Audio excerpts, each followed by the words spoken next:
Hello again, Wired fam. What's going on with everybody this evening? Oh, I hope everybody's doing good this evening. It is August the 25th, guys. Good night. August 25th. August is almost gone now. Whew. It has been a week. It has been a week. I'm going to take a deep breath and gather my thoughts for a minute because it has been an interesting week for me this week. And we're going to talk a little bit about it tonight. So, like I said, hope everybody's doing well. Hope you guys have been able to get on the water and do some fishing. I was able to go last weekend, but it was a strange day last weekend as well. So they were calling for 10% chance of rain. It rained all morning until about 10 o'clock, and I didn't get on the lake till 11. And then my son, some of you probably saw the Facebook post, he wanted to fish, bugged his mother to absolute death, wanted to go fishing. So she actually brought him down, and he fished with me at about 3 o'clock. So I only got about 4 hours on the water, which wasn't a whole lot the way I was fishing. I was really looking more than fishing, just trying to get ready for the East Tennessee Crappie Club opener next month on Fort Loudon. So really just doing some exploring, doing some looking, and didn't feel like I accomplished a whole lot, which has been kind of my MO for the week. So we're going to talk about some different things tonight. I hope you guys brought some questions because, as always, I love to answer anything that you guys have, any new stuff that comes up for the week. Love to answer those questions for you guys and help you guys out where I can. So got some good stuff to talk about. I'm looking forward to it. But first, as always, I like to say hello to you guys. So don't forget, guys, when you get on, drop a hello. Let me know where you're from. I always like to see where we're reaching out to. And I always like to say hello to you guys as well. So let's see who all's on this evening. I got Ashley Coffee. What's going on, Ashley? Solomon Ott. Hey, Matt from Roanoke Rapids, North Carolina. What's going on? Dennis Evans. Hello, sir. What's going on, Dennis? Todd Pell from Beaver Creek, Ohio. What's going on, Todd? J.M. Rose checking in from South Carolina. Nathan Wood. Hello, everyone from Wabash, Indiana. What's going on, guys? Curtis Hobbs. What's going on, Mr. Lightwire Hooks in the house, guys? Lightning knocked internet out. Been missing for a couple shows. That's all right, Curtis. I'm glad you're here this week. Hate to hear your internet got knocked out. You guys must have had some bad storms come through. Joseph Thaxton from Macon, Georgia. What's going on? Dave D from Lake Hartwell. Hello. Crappie Cove finally has ACC rods in stock. FYI, guys. So don't forget, Crappie Cove, the discount code WIRED saves you 10% at Crappie Cove, guys. Take advantage of that discount. I know ACC doesn't offer discounts online, but you can get them with that WIRED discount at Crappie Cove. So take advantage of that, guys. Also, the Fishing Specialties WIRED. The stowaway mounts wired. And don't forget, Bonehead Tackle, Crappie 2021, guys. Crappie 2021 gets you 15% off at Bonehead Tackle. So take advantage of those discounts. Save yourself some money. Larry Merrick. Hey, folks. What's going on, Larry? Heidi Clark. Hello from Idaho. What's going on, Heidi? Hope you're doing well. Yeah, guys, look, like I said, this week has been an absolute whirlwind for me. It has been very hectic. It has been a very long week. My wife has actually, she hadn't really got to see me a whole lot this week because I've been getting up and leaving before she's even woke up, and I've been coming home late in the evenings. I actually just got home probably 30 minutes ago this evening. So I came straight in and set the live up, and I'm here with you guys. So it has been a very long, very hectic week, and got some things to talk about this week. There's one thing that in particular I want to talk about when we get a few more people on tonight that really struck me as odd. I didn't really know if I should talk about it or not, but it's very controversial, and it's very well, for lack of any words right now, I'll say it's interesting. Okay. So we're going to talk about that. I want to see what your guys' thoughts are on it. And I want to go ahead and say now that when we talk about this, this is a clean show. Okay. So keep it clean for anybody out there that may get a little frustrated by it, because I was frustrated by it. All right. I was very frustrated by it. Let's keep it clean, guys. Okay. Please. I don't want to have to remove any comments, and let's just keep it that way. All right. So we're going to talk about that here in just a little bit. It's very, very odd to me, very strange. Okay. And I'm hoping some of my local guys get on tonight, because you may need to know this. All right. Actually, anyone in Tennessee definitely needs to know this. So if you're in Tennessee tonight, you need to stay tuned and talk about this with me, because you need to know it. Okay. Ronnie Harris says, good evening, the Wired fam. From Carrollton, Georgia. What's going on, Ronnie? Heidi, we did not get any flooding where I live. So the actual flooding was on the west side of Nashville, where they got that flooding at 17 inches of rain, and it is bad over there, guys. It really is. So I don't know if you guys are interested in helping out with any relief stuff over there, but they just need essentials, just essential relief stuff. I mean, you can just about donate anywhere right now for those guys and gals over there. It's bad. It's bad over in Waverly, Tennessee. So if you hadn't heard about that, you can Google Waverly, Tennessee flood. For those that don't know what we're talking about, they got 17 inches of rain over there in like 24 hours, and it absolutely just flash flooded, and it just annihilated Waverly, Tennessee. There's just not much left. So a lot of people hurting right now, and prayers go up for all those people in Waverly for sure. Heidi also says, how is Laura? Laura's well. We're excited. We've got to, there she is. There's my beautiful wife. I'm great. Thank you for asking, Heidi. She's doing well. So we're getting excited. 6-7 weeks left, getting real excited, getting ready for Little Wired to come into this world. And I know it's always a weird time for husbands and wives, because you're so excited about having a new little one in the house. So we call them, my wife calls them, and I guess I kind of adapted it, a squish. It's like a little squishy baby. So we're excited to have that. I love babies. I love little babies, my own anyway. And so I'm excited to have a little baby in the house. But it's scary as well, because there's so much that could go wrong, and you always try not to worry about that. You always try to just block that out and go on, but it's always there in your mind. So prayers for Laura and myself, please. If you guys would say a prayer for us. We're in home stretch, so we're ready.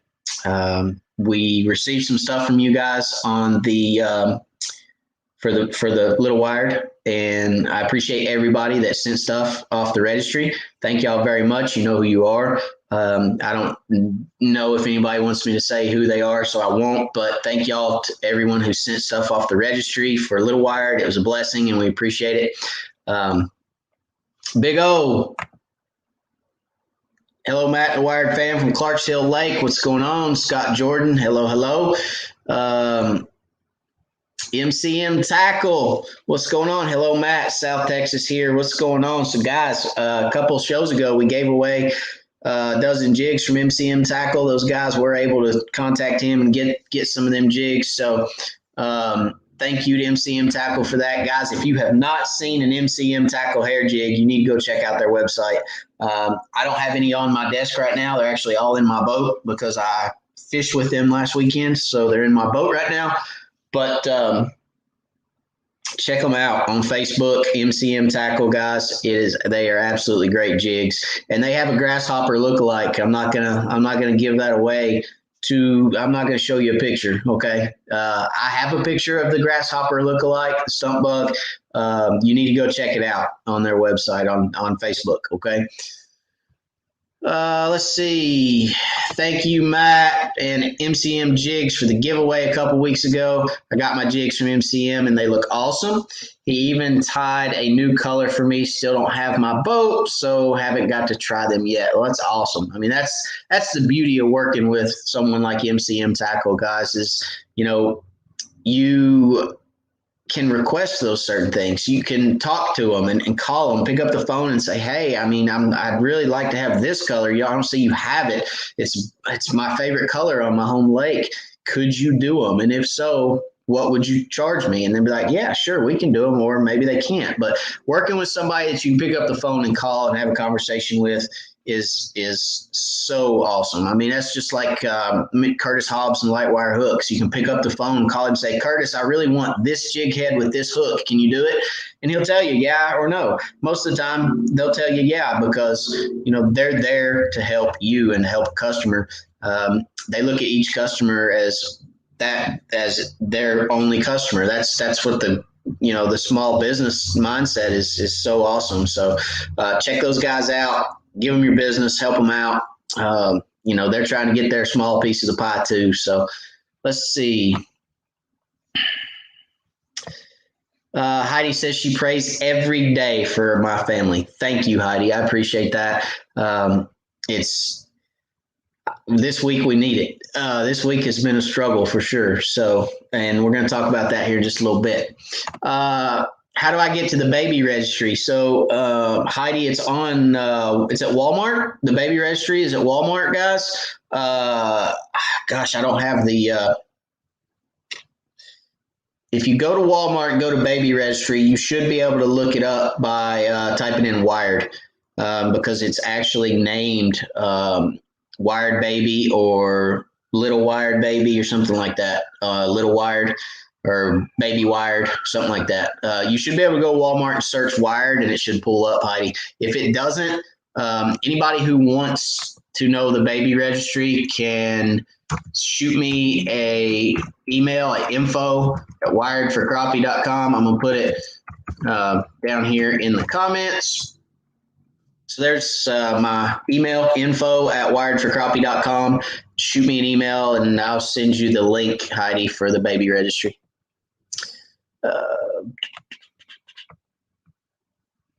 MCM Tackle. Oh, guys, the $1 million question. You got a giveaway tonight. I do not have a giveaway tonight. Would you like to give something away? Dum, dum, dum. We can do that. Matt Wiley. Hi, Matt. What's going on, Matt? Hi, Matt. What's going on, Matt? Matt Wiley. Good name, my friend. Good name. Solid name. I don't know why I like it, but I do. Joshua, what's going on? Phil Webb from Seymour. Hello, hello. Taylor Thomas ordered my grasshopper stump bugs last week, received them quickly. Great customer service at Crappie Cove. So, yeah, guys, if you weren't on last week and you hadn't seen it yet, where are my grasshoppers? Where's my grasshoppers? Come here, grasshoppers. They got grasshoppers at Crappie Cove. The grasshopper stump bug is back at Crappie Cove, guys. Go check it out. Go get you some grasshoppers. Much to my surprise, I ran my Helix 10 out of waypoint memory. I have them separated by lake in Hummingbird PC, so got the important lake written out for now. How do you manage them? Larry, I'll be honest with you, buddy. I don't know what it is about Hummingbird or your Helix 10, but my Lowrance HDS unit has 4,900 waypoints in it. No. Well, let's see. What did I mark last weekend? 50. It's something in the high fours or low fives, somewhere around in there. And it hadn't run out yet. So I don't know what it is about that Helix 10. Do you have a card in it? Because it may be saving them to your card, and it may have eat your card up. I'm not 100% sure on that. I'd have to see it. I'd have to actually look in your unit and go to your settings and see where everything's saving and go from there. But I don't know. There's something not right about that, I don't think, Larry.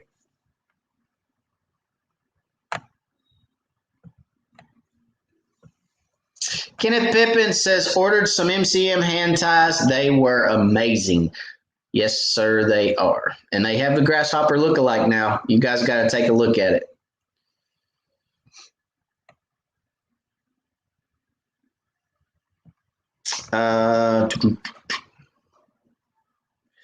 MCM Tackle says, do another dozen, bud, like we did last week. All right, guys, so we're going to give away a dozen MCM Tackle hair jigs at the end of the show tonight, okay? So we'll give 2 winners, half a dozen apiece of your choice in color. You can contact MCM Tackle on Facebook, and I will he's on tonight, so he'll know who wins. And I will also send him your name, but 2 winners tonight for half a dozen apiece. And we will get you hooked up with MCM Tackle. You guys can get you some hair jigs. I'm telling you, you're going to love them. They're top-notch, top-quality stuff. I mean, they're great, great hair jigs. And I'll be 100% honest with you.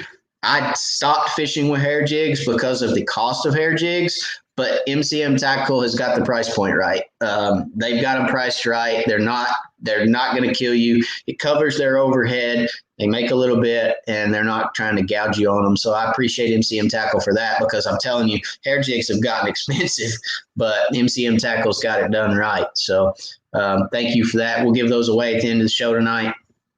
I appreciate it very, very much, without a doubt. All right. Phil Webb, got some stump bugs and an ACC rod from Crappie Cove, used wired for discount. Thanks. You're welcome, Phil. I appreciate you, buddy. I'm just glad you were able to save yourself a little bit of money. I mean, I love to hear that. I love to hear you guys got to save a little money. So, fishing's gotten expensive. Crappie fishing used to be the poor man's sport, remember? And it's gotten expensive, live scopes and units and this and that and the others. I mean, it's getting up there. It's, I was telling a guy the other day, it's almost like bass fishing now, But no, it's the technology and the new technology and the new toys and the new gadgets and the new baits and it's so much fun. I mean, you guys can see what's back here behind me. This is like 1/32 of what I have, maybe 1/100th of what I actually have. When we get over to the new house, which we're going to talk about the new house too. When we get over to the new house here in about, we're probably a month. It's slowly extending out. We thought we were going to be done in 3 weeks. Now it's looking like 4 or 5 weeks, but that's just because we're getting held up on some stuff, which I've learned this week has been a bad deal. So we'll talk about that here in a little bit. But you'll see a lot more of what I've got, because I've got the basement. It's getting ready to get them overhaul. We've got all the electric in now. Everything's hooked up, and lights are in. I mean, it's getting ready to get serious in the basement. We're getting ready to wire it up. There ain't no doubt about it. Some pegboard all over the place. We're going to be hanging rods and doing some really, really cool stuff. Anyway, and you guys can go along for the ride on that one too. So you guys can see that. And we're going to be doing the lives from the basement too. In the boat, we're going to be doing lives from the boat, so I can show you guys everything right there in the boat. We can whip out anything. I can show you my units. I can show you how it's going to be so much fun. Anyway, we're going to move on from that for a minute. Heidi just got her grasshoppers the other day from Crappie Cove. Yay, she says. I'm working on trying to get some material for the grasshopper jig. So MCM Tackle's working on some. He sent me a picture of what it'll look like. He had a little material, I guess, but they're nice. They're real nice. So anyway, all right. So let me go back now that we have about 60 guys on right now, or people, not just guys, but 60 awesome crappie fishermen and women. My stump bugs arrived today from Crappie Cove, Robert says. Good folks to deal with on everything. All right, so I'm not sure about other states. I'm not going to speak for other states on this one, but this is a Tennessee thing, okay? So if you live in Tennessee, you need to pay attention. I'm going to tell you guys a story of what happened to me, and I'm going to let you guys tell me what you think about it. I can tell you what my feelings were on it. My feelings were, I felt like there was sleight of hand. I felt like there was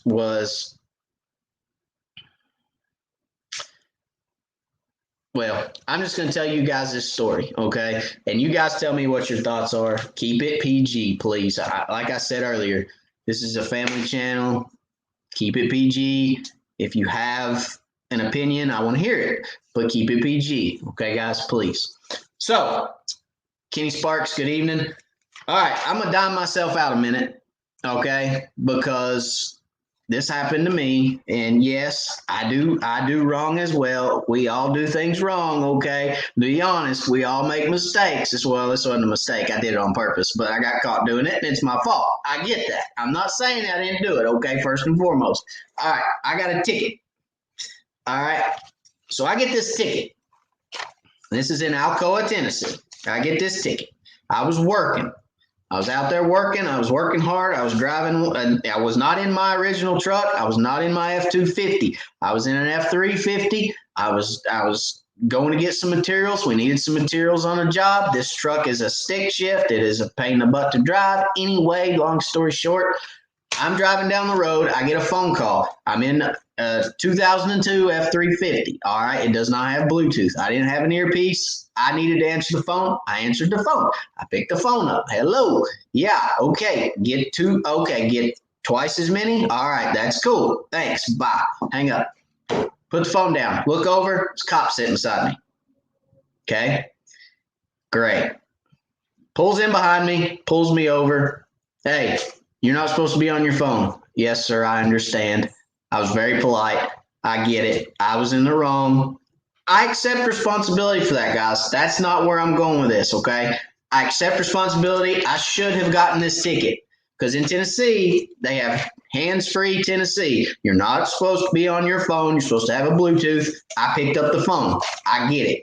I got a ticket. I'm okay with that, all right? Perfectly okay with it. I was wrong. I can accept responsibility for my actions, right? So everybody says, well, where are you going with this? This is where I'm going with it. All right.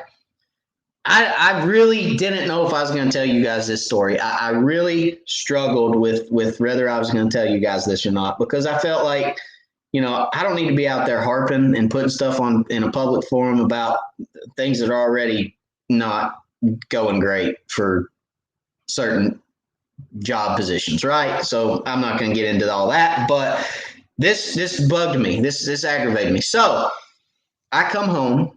Okay. I'm thinking, man, dadgummit, I got a ticket. I ain't got a ticket since I was, 25. I mean, it's been years. So it's like, dadgummit, I gotta go home and tell my wife I got a ticket, So I come home and I was like, I got a ticket today. What? What for? You were speeding. Oh, I wasn't speeding. What are you doing? I said, well, I picked up my cell phone and I got a ticket. He saw me on my phone, gave me a ticket. Well, how much is that? And I said, I don't know. This is where the story gets funny, okay? This is where it gets good. All right, y'all still with me out there? I still see I got 60. I know some people like some drama. We got some drama going on. So anyway, this is way outside crappie fishing, but I feel like everybody in Tennessee needs to know this, okay? And maybe in your state, if you have, let's go on. So this applies to every state, okay? So I thought, well, I don't know how much it is. Let me look it up. So on this ticket, all right, I'm going to try to do this without showing you guys all my information because I probably don't need to do that. Okay. I'm going to show you guys real quick. Let me just fold this up. Hang on.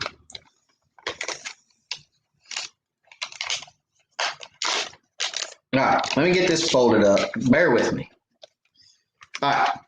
Can you guys see right there that 18 right in here, 1855-8-199?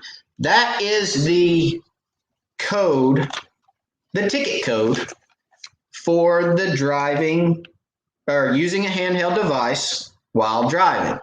That's the code, okay, for the ticket that I received. So I'm at home. My wife's asking me how much this ticket is. I don't know. So I looked it up. I put that code in Google and I looked it up. Pops up hands-free Tennessee. This is how much it is, blah, blah, blah. This is what the thing means. All right. It says first offense, $50 fine, not to exceed $50. Below that, it says along with the fine of your ticket, you are to receive a fine of court costs not to exceed $10. Cool. I said, so it's $60 at worst, maybe 50, first offense. This is a first offense, maybe 50, 60 at the most. Okay.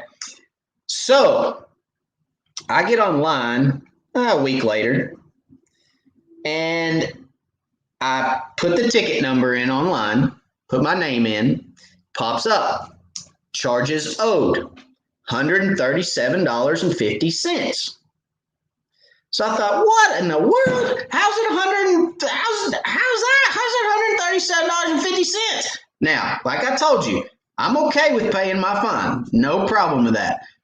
But we got a conflicting metric somewhere. Why?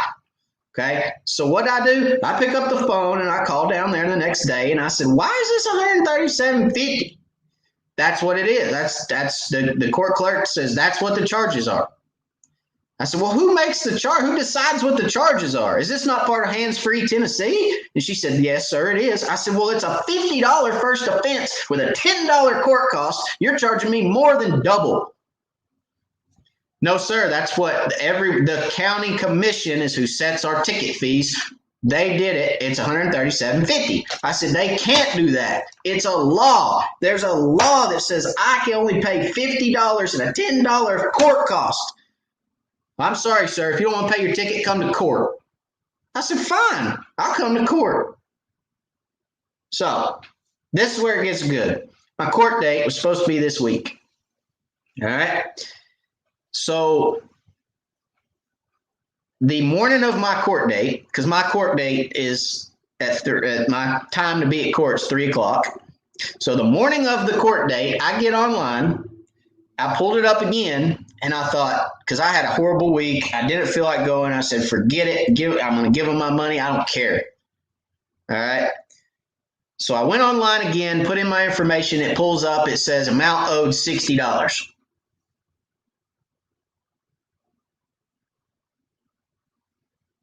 Huh? What? Huh? How's that? How'd that happen? I said, okay, cool. My court date's in like, I think that was like at 11 o'clock. So I'm supposed to be in court in 4 hours.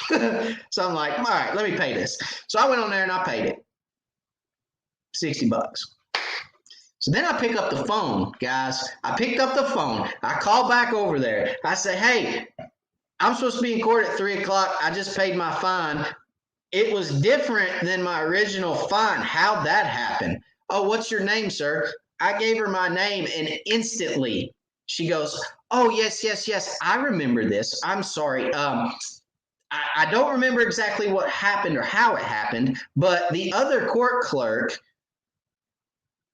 changed your fee because for some reason she looked up the Tennessee code and it said that we weren't supposed to charge you more than $50 and we weren't supposed to charge you more than $10 court costs. So we adjusted your fees and she told me about that. And I'm not so sure why she looked it up or how she looked it up or what made her look it up, but she adjusted your fees and that's all you owe. So if you paid it, you don't have to come to court.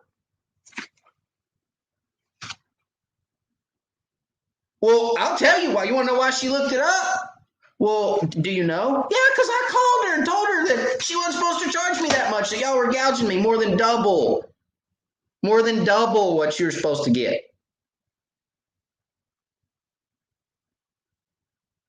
So I'm on my soapbox right now. Okay, this has absolutely nothing to do with crappie fishing, and I apologize for that. But who doesn't love a good story? And it floored me, guys. It absolutely floored me because the minute I hung up the phone with her, I thought to myself, how many other people have gotten that ticket not wanting to go to court and paid it and not said anything about it? Never looked up the code, never looked up the charges, never looked up the fees, just picked up the phone, called the court, said, how much do I owe? $137.50. Can I pay it? Yes, you paid online. Went online, paid it, and moved on with their life. How many people have done that? I guarantee you more than we could probably count right now in an hour. It absolutely floored me, guys, that it was completely off radar. How is that possible? You can't tell me there's not people getting cell phone tickets every single day. These things right here are used more than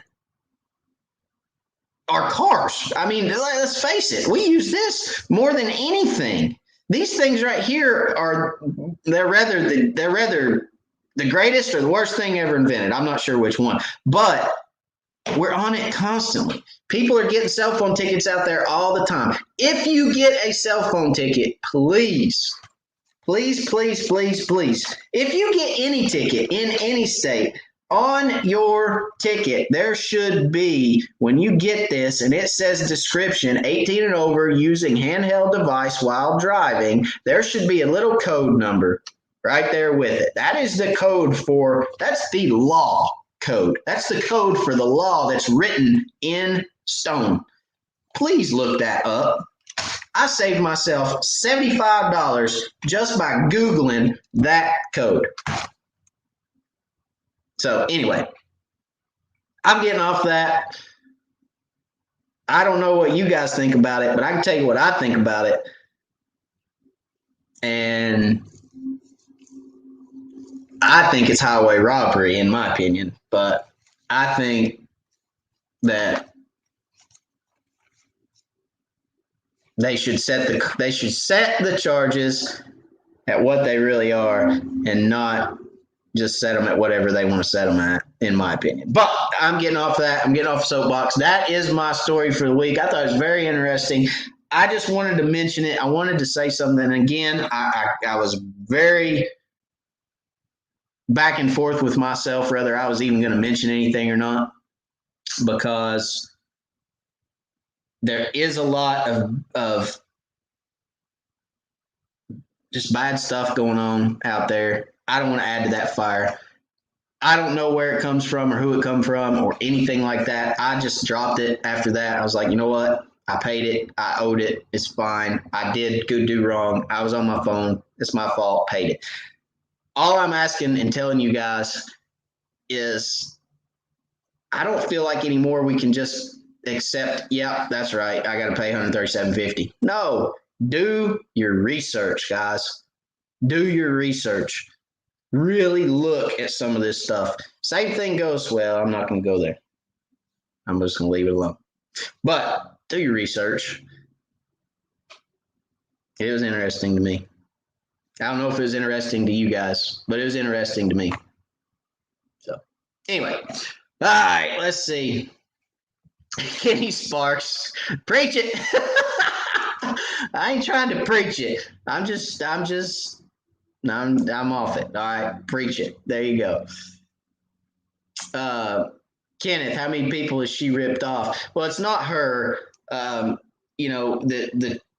supposedly the commissions set the charges for the fines, and you can't just set where you want. You can't just say, well, I think that's worth $130, don't you? $137.50 sounds good. Let's go with that number. No, the law says not to exceed. Those were the literal letters, or the literal writing of the sentence said, fine, first offense, $50 fine, not to exceed $50. And it's like, okay. Not to exceed means not to exceed. Anyway. Misty, what's going on, Misty? Next time I go into Crappie Cove, I'm going to have to listen to Misty tell me about my ticket. You guys watch. She's going to be like, well, if you went down on your phone, you want to go to ticket. That's right. I want to. But hey, that's funny. Misty will get me. You guys watch. Misty is your Crappie Cove contact, guys. If you don't know who Misty Martin is, that is your Crappie Cove contact. When you call Crappie Cove, you ask for Misty. Misty hooks everybody up. So call Misty. She'll hook you up if you guys have a need.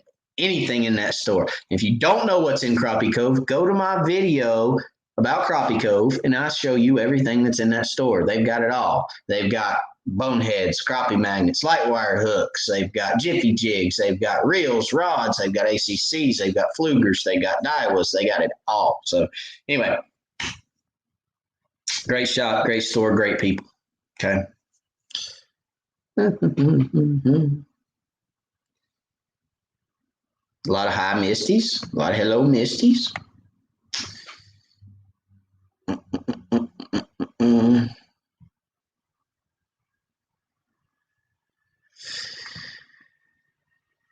Rusty, yeah, come on now. I'm not putting that on the screen, Rusty. I'm not trying to say that that is what's happening. Okay, I'm not trying to say that. Please, please, please, please don't think I'm trying to say add to that fuel or that fire. I just thought it was weird, and I thought everybody needed to know that those codes on there are for a reason, and you need to take advantage of those. You need to do your research. You can't just always take everything that's given to you as gold. All right, you got to do your research on stuff. All right. Misty says, packing 300 grasshoppers in 2 days, required a day off. I'm back at it tomorrow. ACC rods, grasshoppers, and our Crappie Cove baits. Fill my days right now. Hi, Matt. Hello. Jimmy Pratt, let's go Rambo. No, easy. I do have a particular background. It is not Rambo, okay? That's fictional. That's movie. But I do have a particular background, and no, that's not what I'm saying either. All right, I'm not saying overthrow anything. I'm not saying none of that. I'm just saying do your research. That's all I'm saying is, like I said, don't take anything as gold. You got to look into stuff.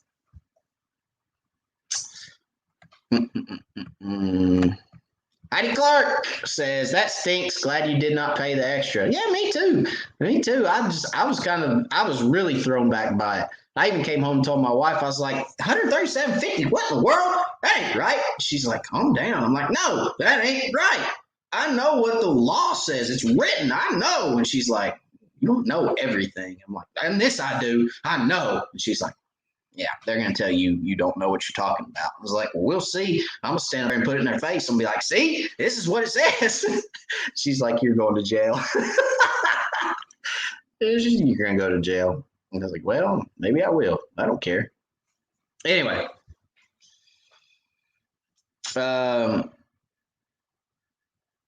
Thanks, Matt, for the kind words. Hey, they're just words coming out of my mouth. They're your actions, Misty. So your actions speak louder than my words, I assure you. There's a lot of people on here that know Misty and know that that's true. So anyway, Jimmy, I better look at my ticket. You better. If you got one, Jimmy. See, that's exactly why I wanted to talk about it tonight, because there's other people out there getting them too.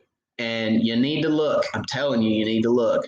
And if it ain't right, call and say it ain't right. And it's magically delicious. They just automatically change your fees. They didn't even call and tell me. That's the funny thing about it. She didn't call me back. She didn't call and tell me. All my information's on here. I assure you they have my information. They had my information, guys, and this was over like a 2-week span, because I told my wife after that, I was like, I ain't paying it till the court date. I ain't paying it till the day. So it was like 2 weeks in between when I called her and the court date. And they didn't send a letter. They didn't call me. They didn't tell me nothing. They didn't send nothing. Nothing. It just changed. Yeah. Okay. Anyway, I got to get off that soapbox, or I'm going to talk about it all night. All right.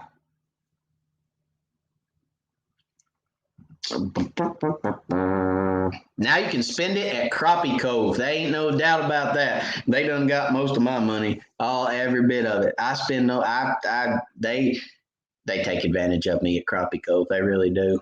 They take advantage of me. It's bad, but that's okay. I love every one of them, so it ain't no biggie.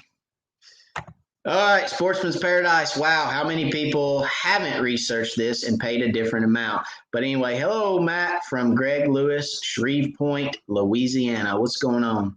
Hey, don't forget, guys, we're giving away some MCM tackle jigs at the end of the show, so stay tuned. We're going to give those away. I'll quit blubbering about my ticket, I promise. Hey, Matt, is it safe to eat the crappie out of Douglas Lake? Absolutely, Jeff. Absolutely, without a doubt. Douglas is good to go. Loudon, you can eat them out of Loudon, but you probably need to don't eat them every day out of Loudon. If you eat them every day out of Loudon for 4 years, then you might end up with something funky. You might glow in the dark. But Douglas, Cherokee, Douglas, Tellico, Watts Bar. There's some controversy over Watts Bar because of the ash spill several years ago. I've eaten fish out of Watts Bar a million times. They don't make you sick or nothing. So we all got to die from something. May as well be from crappie. I don't know. But no, in all honesty, all the lakes in East Tennessee, you're good to eat fish out of. They don't want you eating bottom feeders out of certain lakes, or they want you to limit your intake of bottom feeders out of certain lakes. But crappie, you're good on, Jeff. Kenny Sparks, that overcharge would be a lot of packs of stump bugs. It would be a lot of packs of stump bugs. There ain't no doubt about it.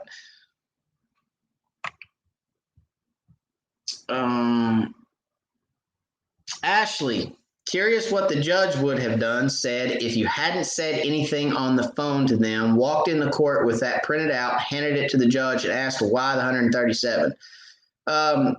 Yeah, he would have, at the end of the day, would have done the same thing because it's a Tennessee law. They can't change or go against a Tennessee law.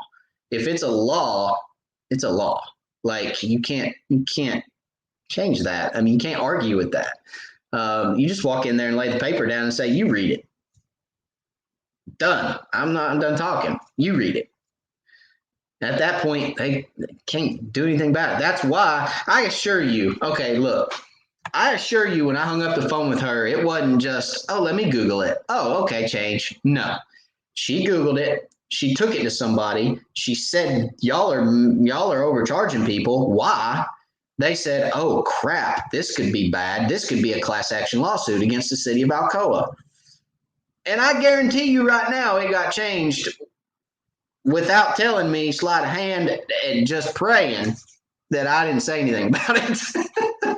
I assure you there was some oh crap moments going on somewhere with somebody. There was an oh crap moment.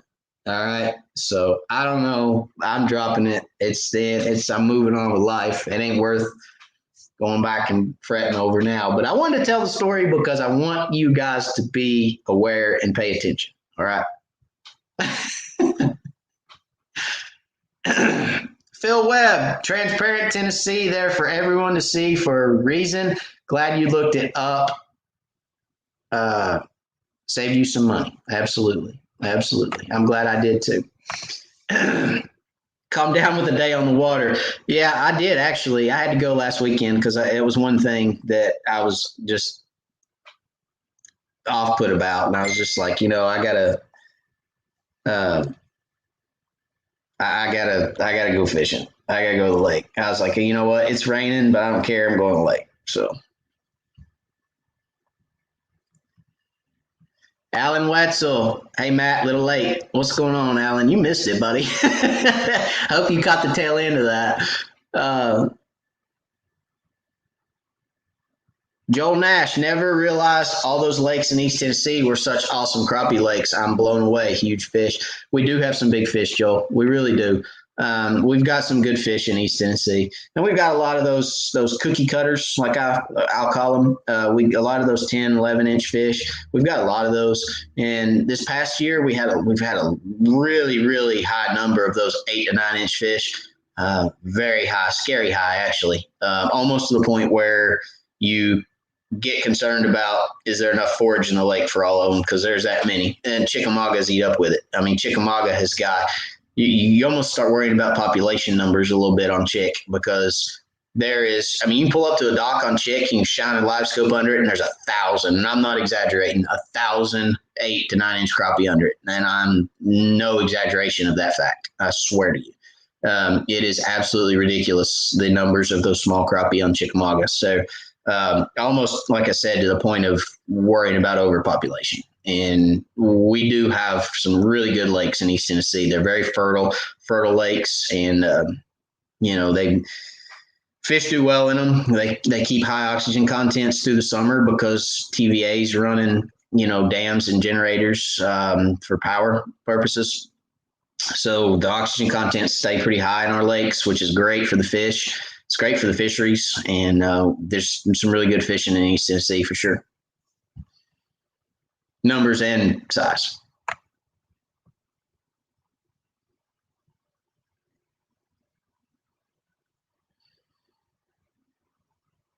Misty had a question. Matt, a customer came looking for a spinner bait for crappie. What would you recommend? Do you prefer spinners at any specific season? So yes, I would recommend a light wire hooks, a spinner from Light Wire Hooks. Mr. Curtis calls them pony heads. Or that's what I call them when I call Mr. Curtis. I say, Curtis, I need some more pony heads. And he says, all right, what hook? And I say, let's go with this hook. And he's like, okay. I have some somewhere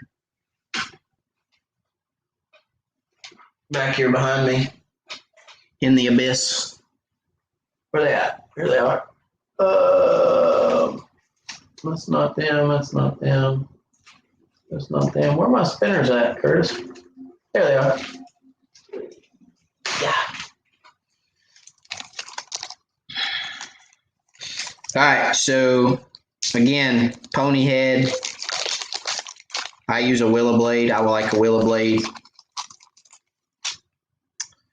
That is what they look like. Okay. That's a number 2 light wire hook on that. It is a Eagle Claw number 2 light wire. I probably will go away from light wire hooks a little bit because probably get Curtis to pour me just a regular number 2 Eagle Claw, because fishing with braid, if you fish with mono, you're all right because you got stretch. But if you're fishing with braid, man, you can straighten out one of those hooks with braid on a hook set. I mean, a good solid hook set on a big fish, you need a good hook, a hard hook, because you'll straighten those out with braid. But anyway, that's what I use, Misty. When do I use those the most? I actually use those the most in the summer. I like a spinner in the summer and spring and summer. Spring, when those fish are active, when they're transitioning in, pre-spawn. Most of the time, post-spawn, the fish are a little bit more lethargic. They're a little run down, a little wore out post-spawn, but pre-spawn fish will absolutely wear that spinner out. And then in the summer, when those fish are recuperating, they're feeding heavy, bulking back up, they're active, a spinner really makes a difference. So that's when I like them.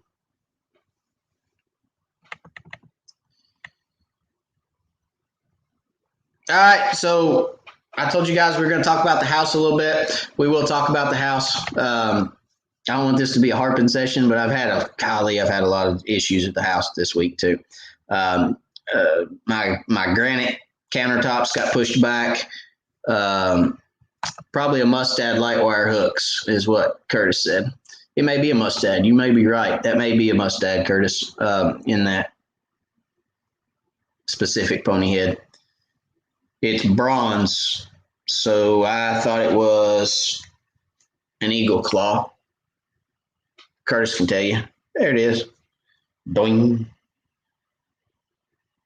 I thought it was an Eagle Claw, but I could be wrong. Curtis knows better than I do, I assure you. Super Dave, what's going on? He says, hey, everyone. All right, so Wired House.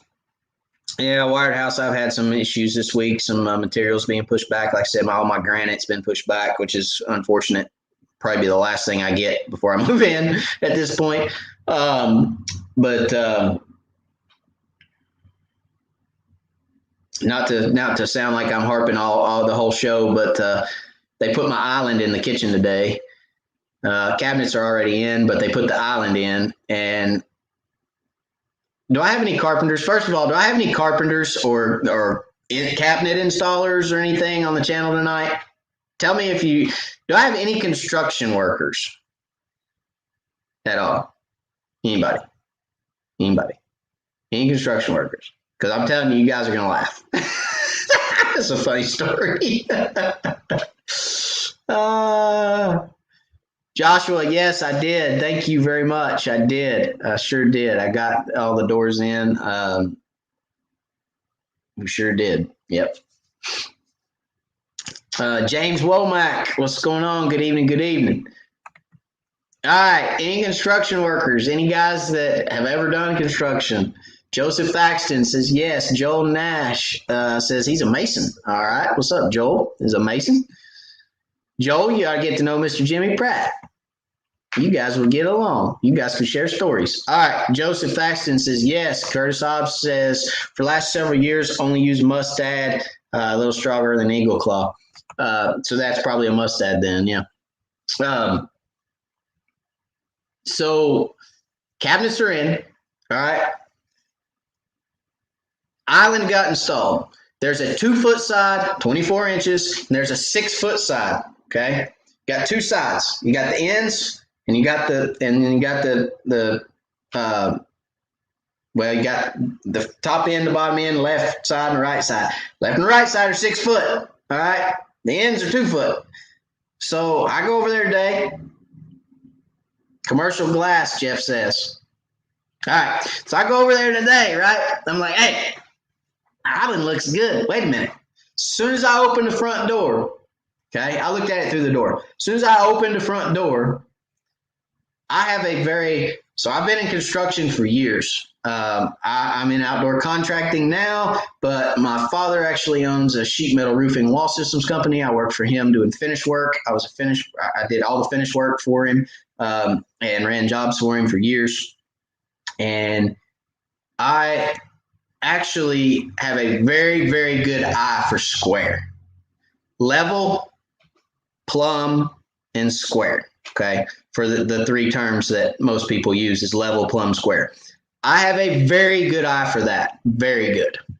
I actually put some numbers on the front of the house the other day. My wife said, they're crooked. I said, they're not crooked. She said, they look crooked. I said, they're not crooked. She said, get a tape measure. I said, I'm telling you, every one of them's dead straight. She said, get a tape measure. I said, all right. We measured over from the brick edge, 10.5 inches in the center, every single one of them. She's like, never mind. I was like, good. I did that with my eyeball. All right.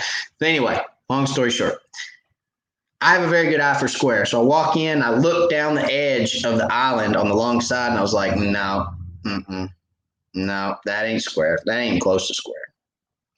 So I get a tape measure out of my truck, come back in, measure on the long side, the corners on the long side, they're 1.25 inches out of square. This island is like this. And I'm like, what in the crap is going on this week? This is horrible. What is going on? How does somebody get an island that far out of square? So then I call and I'm like, hey, so-and-so, what's going on? No, not much. Sit in the house. I said, did you measure anything over here? He says, yeah, I measured it. I said, which side did you measure? I measured the short side to the wall. I said, why would you measure the short side to the wall when you've got a 2-foot side, when you've got a 6-foot side? Because if you're 1/8 of an inch out on the 2-foot side, you're 1/2 inch out on the 6-foot side. I said, why would you do that? Why not measure the long side to the cabinets? So you're square to the cabinets, not to mention my front door that I walk in and I look right down the island through the living room, through the dining room, into the kitchen. I look right down the island and I see it bigger than crap. Oh, I measured it on the short side. I said, all right, well, you coming tomorrow? He said, I'll be there tomorrow. I said, fix it tomorrow. He said, okay. I was like, good Lord. I was like, oh, I'm going to die before I get this house done. So anyway, that's my funny story. So you construction guys might get a kick out of that because I literally measured it on one corner over to the cabinets and it was 50 3/4 inches. And I measured it on the other corner closest to the door and it was 49.5. It was 1.25 inches out of square in 6 feet. In a 6-foot cabinet, it was 1.25 inches out of square. It bugs the crap out of me. It bugs the absolute crap out of me. And I see Square so well. I saw it. There's no way I could come home to that every day. I would blow it up. I would literally take a chainsaw and cut it. I'd just be like, we're not having an island. Bah! I'd get rid of it. It'd be so bad. Anyway, no, I just moved the island over. But, you get what I'm saying. It would drive me nuts. So, okay. No, done harping. This show has turned into a harping session. I'm venting this week. It's really what I'm doing this week. So I apologize. But I'm going to give you some free stuff at the end of this. Okay. So if you guys don't care to listen to my vent section, thanks. I appreciate it. You guys are great. You're the Wired fam. I can come in here and vent a little bit. So thank you very much. You're giving me a laugh. I'm getting a laugh out of this. You guys might be sitting at home saying, please shut your mouth. Talk about crappie fishing. I don't know. Maybe you're not. But hey. Phil Webb. Phil Webb says, I'm looking forward to the upcoming Classic Crappie Cove. Love your videos, but look forward to in-person instruction. So yes, Crappie Cove, the Classic Crappie Cove is coming up, guys. It's in September. It is actually September the 5th. So September the 5th is when that'll take place at Crappie Cove. I believe that's the correct date. Hope I don't speak out of term there, but it's September is the Crappie Cove class. So if you're interested in that, it's a 3.5 hour course. Okay, guys. We are going to do techniques for catching crappie is going to be this class coming up. We're going to talk about everything catching crappie, not just live scope. We're not going to get in there and talk for live scope for 3 hours. It's not happening. We're going to talk dock shooting. We're going to talk spider rigging. We're going to talk long line trolling. We're going to talk planer boards. We're going to talk about dead sticking. We're going to talk about casting. We're going to talk about pitching. We're going to talk about all the different techniques. Power trolling, crankbaits. We're going to talk about all of them, okay? Times a year, presentations, baits, everything, techniques for catching crappie. We're going to go over all of it. So it's going to be really fun. And then we're also going to do something interesting. So when I get all the names and everything for that class, I'm going to send out an email. It's going to have several different things in it. It's going to have the agenda for the class. It's going to have the PowerPoint presentation for that class so that you guys have that. The class is on the 19th, I'm being told. I was wrong. The class is on the 19th, I'm being told. CrappieCove.com, you can figure out when that class is. Go to CrappieCove.com. I'm going to do it right now, as a matter of fact, just so I can check myself. Why I don't know that. CrappieCove.com, go to the top of the screen. You'll see Crappie Academy. It is September the 19th, guys, just FYI. All right, so September the 19th. Click on Crappie Academy. You can register there. But we are going to do something fun, okay? We're going to do something a little different. We're actually going to I'm going to send everybody, like I said, the agenda, the PowerPoint presentation, the times. It's all Eastern time, guys, okay? So if you're participating in that class online, you can participate online via Zoom, okay? If you are, make sure you're on Eastern time or you're thinking Eastern time. If you're in Central, you need to do the difference because everything, all the times that get sent out are Eastern time, okay? And I'm going to tell you guys, bring your favorite dock shooting rod. If you don't have a dock shooting rod or you've never shot docks, that's okay. We'll have rods there. I'll have some of my personal rods there that you guys can shoot with. But we are going to have a dock shooting competition on September the 19th. So not only am I going to show you guys how I do it, but we're going to put it to use and we're going to have a competition and see if you guys can beat me. Because I'm going to be there. I'm your competition. Everybody else in the class is also your competition, but we're going to see if you guys can beat me. And the winner is going to win some really cool stuff. All right. And if at the end of the day I win, I don't get the cool stuff. We're still going to give you guys the cool stuff at the end of the day. But if you beat me, you get something really cool. You get a grand prize. And I'm not going to announce what that is. That'll be a surprise for the class. Okay. So if you want to register for that, please go to CrappieCove.com, Crappie Academy at the top of the page, and you can register for the class. Okay. So again, it's going to be a lot of fun, and techniques for crappie is what we're going over this class. Okay. Let's see. Joseph says, yeah, run to it all the time. You would be surprised at how bad it is. Running into people not getting stuff square. Yeah, it's horrible. There's some people that they couldn't square. I mean, you could give them a literal square and they'll still not get it square. I know that, but I just kind of thought, hey, all you got to do is pull a tape off the cabinet. Make sure it's 50 inches on one side, 50 inches on the other side, screw it to the floor. It's not rocket science. I figured that was pretty easy, but I guess not. So, and hey, good help's hard to find sometimes too. So, whatever. Moving on. Jimmy, if you remember, I warned you about the countertop delay when I unboxed appliances, dents, and scratches. Yeah. When you unboxed, yeah. I got you. You did. That's right. So I have all my vanity tops. I don't have my granite for the kitchen. Kitchen's the only thing I'm waiting on, but and they've already come out and measured it all, and I'm already in the process. But yeah, it's going to be a little bit longer to install, so that stinks. But everything's strung. I mean, everything's strung out right now. Everything's extended. So anyway, yeah. Sportsman's Paradise, Crappie Kings. Matt, where is Crappie Cove? Would love to attend. Probably long way from Shreveport, Louisiana. It is in Maryville, Tennessee. From Shreveport is probably a pretty good drive from Shreveport. My guess is probably about from Shreveport. Well, I mean, let's just get all Jujual out or Google Maps.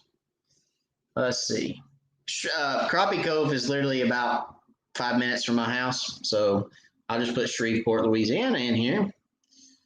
And it tells me I am 10 hours. 10 hours from Shreveport. It would be worth the 10-hour drive. I'm just saying. It would be worth it. I think it would be worth it.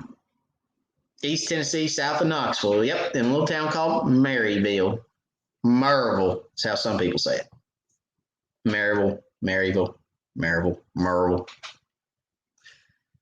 In Tennessee, we pronounce the same word like 15 different ways. That's part of why we're so great. So it's kind of what we do. Sportsman's Paradise is okay. Thanks, Misty. Yeah, so real quick, let's talk a little bit about crappie fishing. So last weekend in my crappie fishing experiences on the water, when I did find fish, and when I stopped, I found a lot of fish that I didn't stop. But when I stopped, they were still a little sluggish. They're still a little sluggish on the jig. They hit a hair jig better than a plastic. But they were still a little sluggish. You had to work them. You had to wiggle it just right to get them to go. So it was interesting. I feel like if I would have had a minnow, I would have done a lot better. But I caught a lot of good fish. I did video it, so you guys will see it. It was a good day all in all. I mean, for the amount of time I got to spend on the water, it was a good day. I think I marked about 30, maybe 35 different piles, different, waypoints. The most of which had fish on them. There was probably a few that did not, that were in a little shallower water that I marked for, a springtime pattern. But for the most part, everything I found had fish on it. Really good day. But felt like they were still a little bit lethargic on the jig. But that'll come back around as the waters cool down. Water temps were in the when I got there, were in the mid 80s. And by the end of the day, they were even up in the upper 80s. So it was hot. It was very hot. Water temps were hot. So they're going to be a little lethargic in that when it gets that hot. So, but all in all, good day, my son. If you guys are not on my Facebook page, I'll show you a picture of him. He caught a toad. He was so super excited about it too. Why my phone is acting all cattywampus.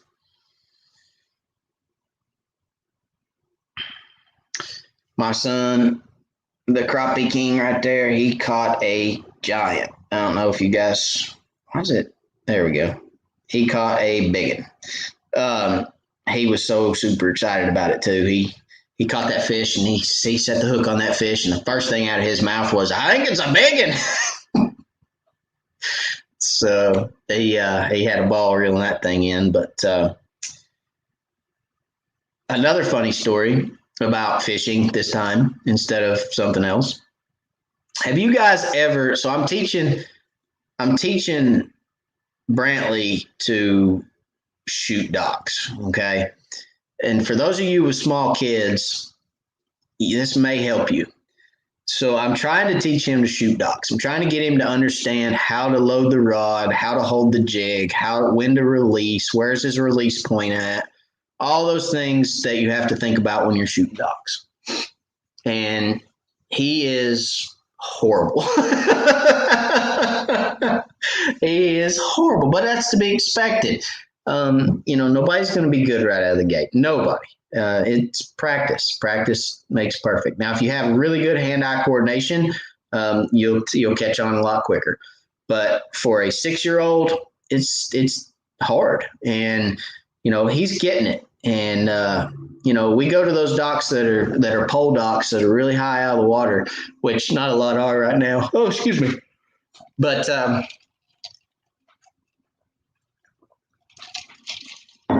sorry. We go to those docks that have a lot of clearance where he can shoot and no boats, because I don't want him beating somebody's boat to death. But he's getting better. And I have to tell this because it's absolutely hilarious. How do I teach him how to? I mean, obviously, there's people out there right now that are like, you don't actually let that kid hold a jig with a hook on it, do you? No, I do not. I cut the point of the hook off. I cut it right behind the barb, okay? And I actually, this specific day, I took my cutters and I cut it right behind the barb. And then I actually took my cutters and bent it over. Now, I hate to ruin a jig, but I have to show you guys this because it's hilarious. And I don't think I have any pliers in here. So I'm going to have to try to do this with my finger. So, ow. So I had this thing cut off, and I actually had it bent down about like that right there, but the hook was cut off, okay? So the hook was cut off, but I had it bent down about like that.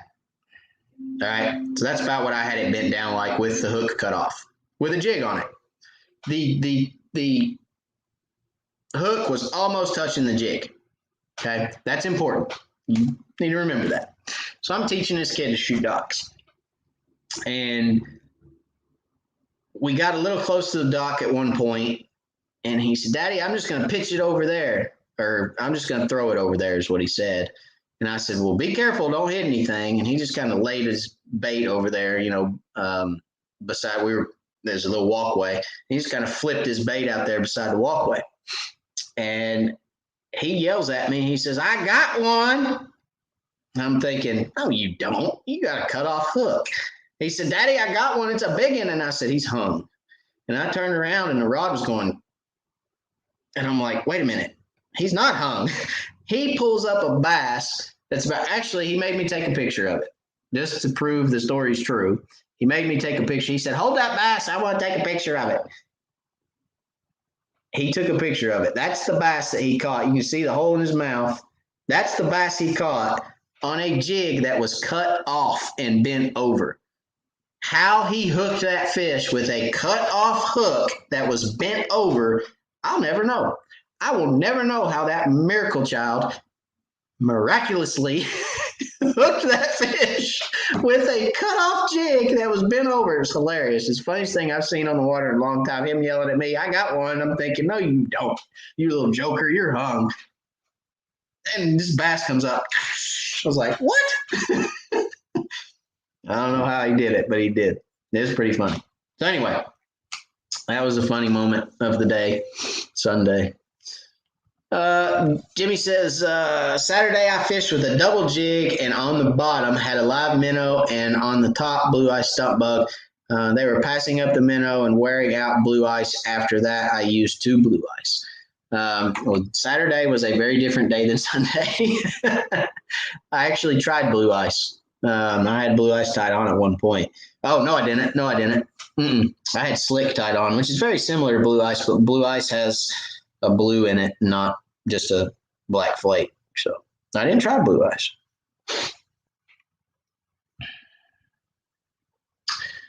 All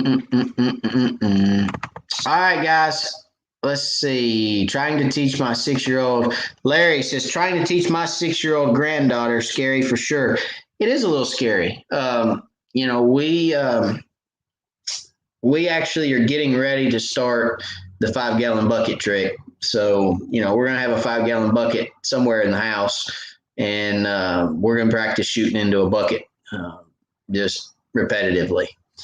I don't know how I'm going to get him to stay with that for long. Maybe I'll offer him a Skittle every time he gets it in or something. I'm not sure how I'll do that, but maybe I'll offer him a quarter every time he gets it in or something. I'm not real sure how I'm going to get him to stick with it for an hour, but we're going to try to do our best. I mean, he's young and, his attention span moves from one thing to another pretty quick. So we're going to get creative, but it is a little scary for sure.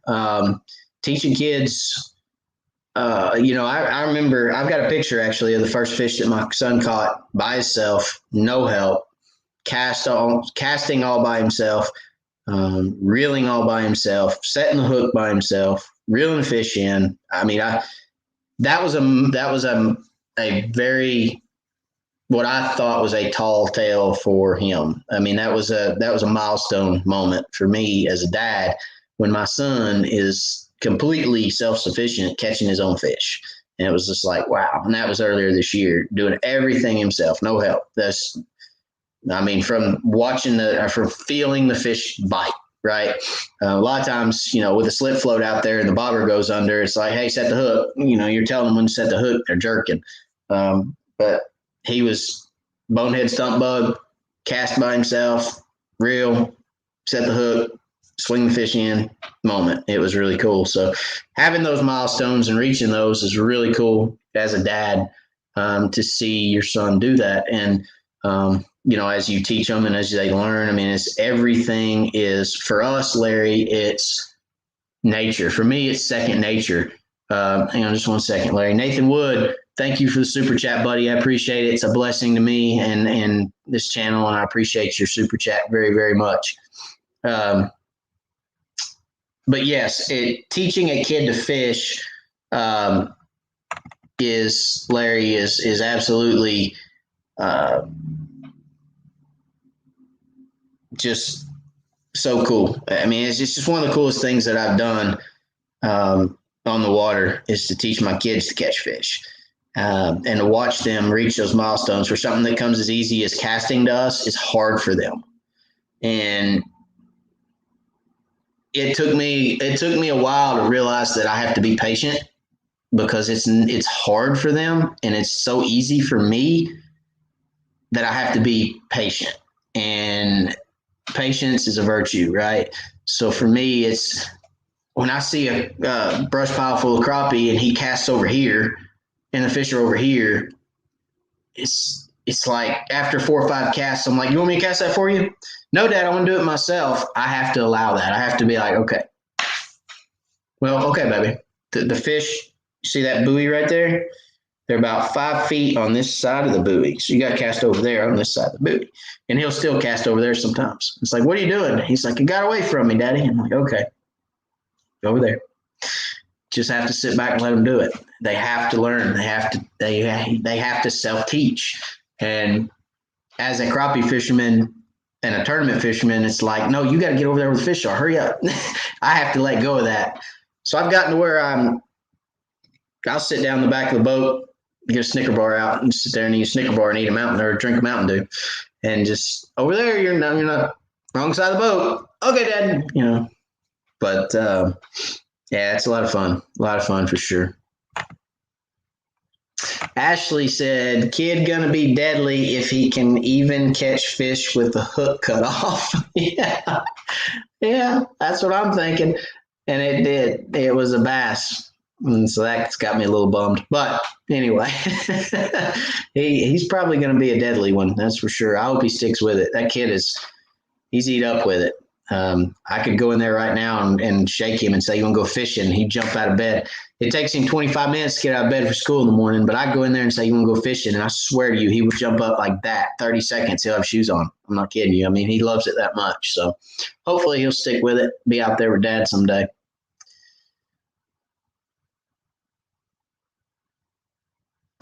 Taylor, very good question. Hey, Matt, saw on one of your Instagram pics you had a weighted clip on a big fish. What was that for? So there's two different ways when you catch fish. Whether you catch them in the spring and you catch those big females with big fat bellies with eggs in them, or you catch them out of deep water. When you put them in your live well, if you catch them out of deep water and don't fizz them and put them in your live well, they will turn sideways on their bellies, not be able to breathe, or turn upside down and not be able to breathe, and they'll die in your live well. So those clips, there's two ways to get a fish's air bladder to release. One is by fizzing that fish, which you take a needle and stick that fish, and it releases the air out of the air bladder. There's controversy whether that's good for the fish or not, and there's also, I mean, you can also kill a fish if you stick them in the wrong spot. You can kill them. The clip holds that fish. If you clip it on the fish's pectoral fin, it holds that fish straight up and down in your live well, and the fish is allowed to naturally regulate itself. So if you take that fish out of 25 feet of water, you put it into your live well in 8 inches of water or 10 inches of water, whatever's in your live well, it will regulate itself as long as you can keep that fish straight up and down. If you don't keep that fish straight up and down, it'll turn over and it'll die. If you keep it straight up and down, it'll realize it's in shallower water and it will belch that air out naturally, release that air out of its air bladder. Generally, if you keep a clip on a fish for an hour after you put it in a live well, you can generally reach in there, take that clip off, and that fish will be right all day long. That's just a tournament trick. I've done that since I started fishing tournaments. I make my own clips. The ones you saw on that post, I make, and they work fantastic. I mean, I knock on wood. I've never lost a fish in a tournament, ever. Well, I take that back. I killed one on accident when I dropped it in the boat one time. But that was because I dropped it. I went to turn around with it, and I actually slung it. It was in my hand, and I turned, and when I turned, it flipped, and I literally slung it into the windshield of the boat. It was like, wow, fell on the floor and flopped a couple times and was stone cold dead when I picked it back up. But that's because I killed it. That wasn't because it died in the live well. I've never lost one in the live well, okay? And we fished some hot tournaments too, and I've never lost a fish personally. So I'm very proud of that, and I think those weights have a lot to do with it. Dale, can we talk rods? Huckabee, ACC, Denali, St. Croix, B&M, Bass Pro, others? Absolutely, we can. That probably needs to be a full session. So Dale, let me ask you this. Would it be okay with you if we talk rods next week? Could we just have that be the subject for next week? Would that be okay with you? Next Wednesday night, 9 o'clock?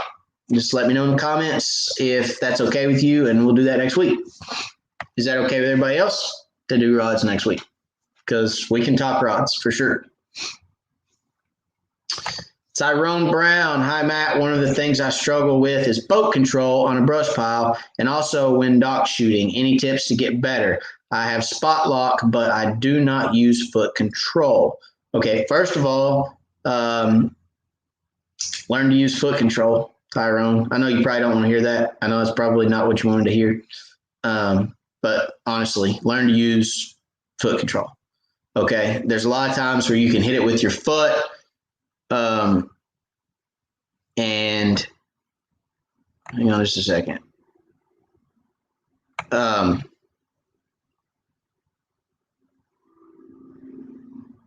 Okay. There's a lot of times where you can just reach over with your foot while fishing and keep your boat in position. It's very beneficial. There was a time where I didn't use foot control and learned very quickly that I needed to go back to foot control when I went away from it originally. But learn to use your foot control. It will help you. And then also always, always, always keep your boat into the wind. Keep your boat facing into the wind. Don't fish a crosswind. Don't fish a wind hitting you in the back, because if you do, it's going to be extremely difficult to keep that boat in the water. There's always more of the rear of the boat in the water than the front, because well, I mean, even on a flat bottom, I was going to say not on a flat bottom, but even on a flat bottom, because the nose rises up and it comes out of the water, right? So, if you fish a crosswind or a wind that's hitting you in the back, it's going to turn your boat sideways, and you're going to struggle with keeping the boat where you want it. So always fish into the wind, okay, when you can.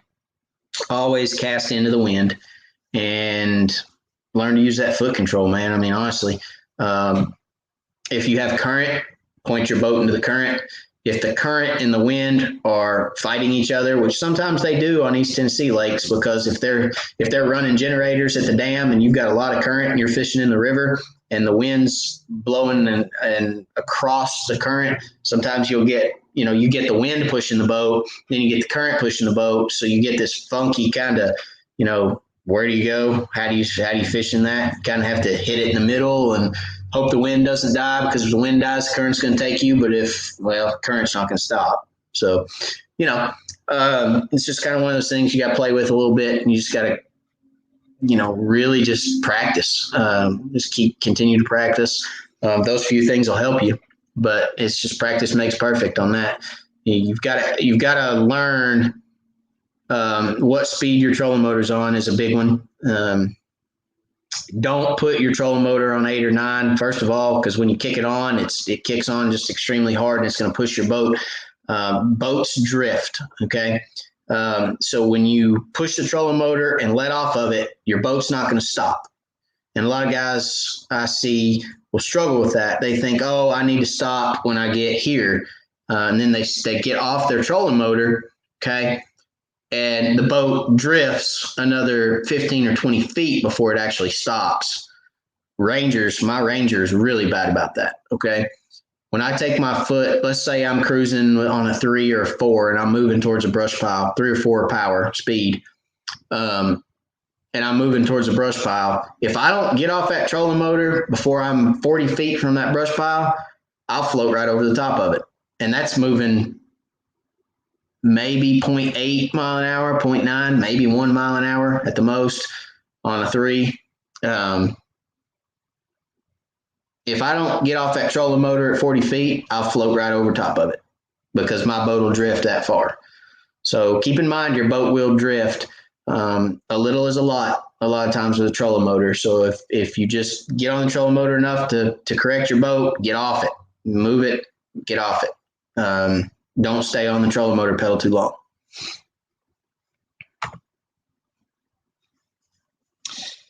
MCM says, sorry, I'm a little behind. I was on the phone, but Curtis is right. Eagle claws have went downhill in quality. We use all mustad hooks unless buyer wants eagle claws. So there you go. You're getting mustads from MCM and Curtis both.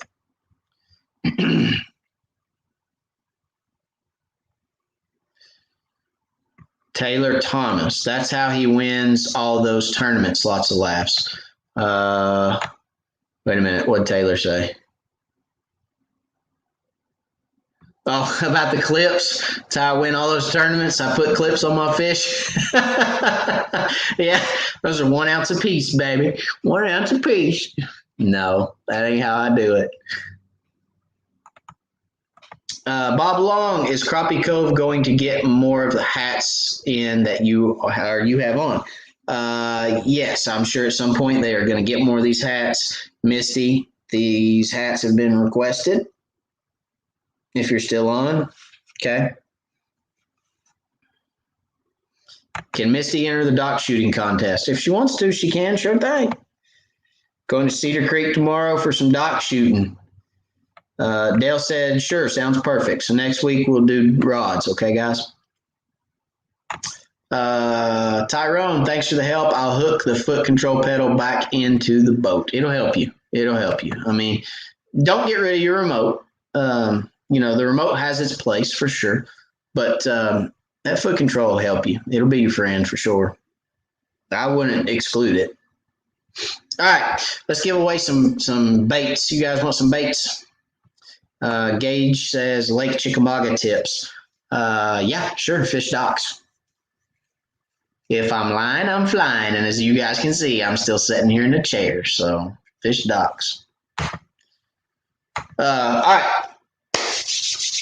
I guess I got to think of a question to ask you guys, right? See,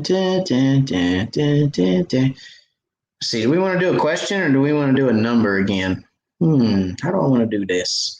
I don't know. I guess we'll do a number.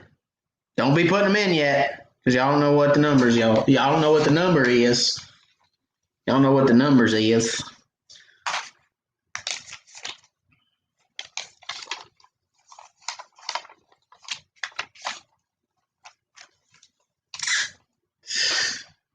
All right.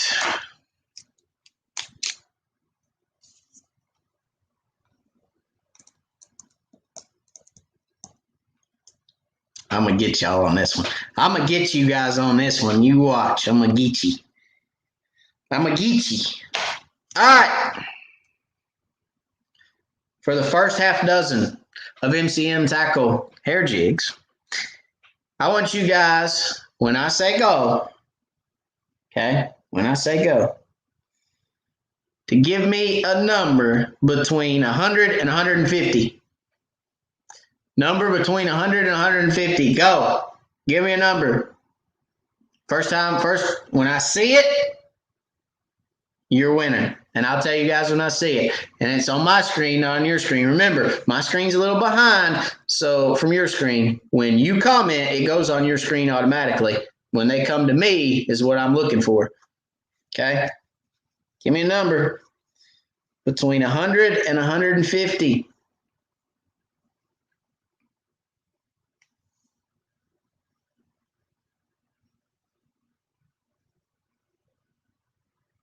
All right, I see it. Everybody stop. I have seen the number. And boy, they came in quick. So I'm going to have to go back and make sure that I didn't miss it. Because when you guys come in, they come in waves. So let me go back. And look.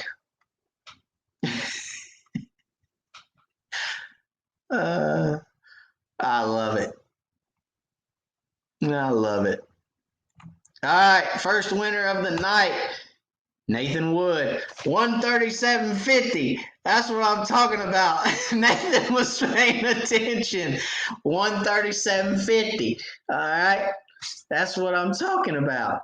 So Nathan was paying attention this evening. Nathan, holler at MCM Tackle. Check him out on Facebook. You guys, and look, if you guys don't win tonight and you really want some MCM Tackle hair jigs, you can buy some MCM Tackle hair jigs. Go to MCM Tackle on Facebook, hit them up, shoot them a message. They've got all their colors on there. They even do, from what I'm understanding, they do special tied stuff, colors. If you have a color they don't have and you want, they'll hook you up. So go to their website, go to the Facebook.com. Go to Facebook, MCM Tackle, check them out, all their colors, holler at them, okay? If you don't win, you can still get jigs. They just cost you a little bit of money. All right. That was funny. Y'all got to admit, that was a good one. That was a good one on my part, right? That was a good one. I said pick a number. I didn't say it had to be a solid number. 137.50 is a number. Nathan knew I was talking about, didn't you, buddy? All right.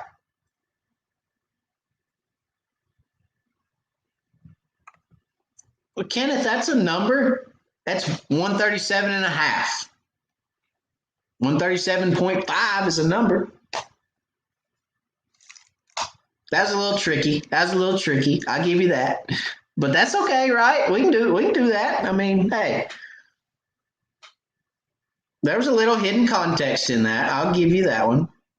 But somebody got it. Nathan got it.